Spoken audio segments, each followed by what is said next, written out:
Bonjour Alexandre. Bonjour Bertrand. Robolab, c'est une sorte de fourmilière entre des robots et des humains, d'une certaine façon.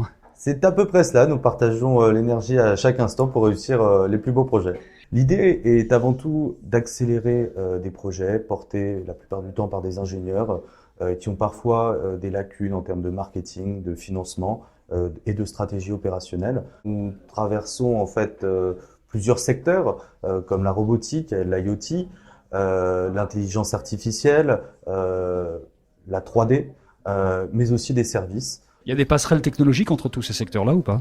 Tout à fait. Par exemple, dans les objets connectés, il n'est pas nécessaire de refaire une application pour chaque objet. Il y a des secteurs en fait qui ne sont pas directement liés, mais des connexions se font rapidement. Par exemple, dans l'IoT et l'intelligence artificielle. Alors nous avons des projets bien sûr dans la robotique. Nous avons par exemple un robot de décontamination qui permet, on va dire entre parenthèses, de purifier un lieu public ou un lieu d'élevage.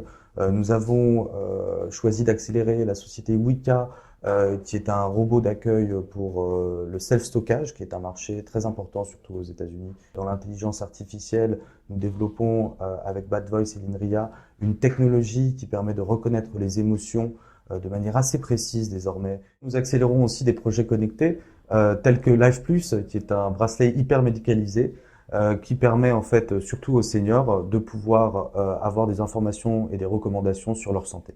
Nous travaillons aussi sur l'accélération de projets pour le compte de grands comptes, de corporate, qui viennent nous voir pour placer en accélération de manière confidentielle ou non des side projects et de permettre de garder une agilité de start-up tout en ayant l'assurance de réussir techniquement leur projet. Il y a une prise de participation dans chacune des startups qui est incubée ici?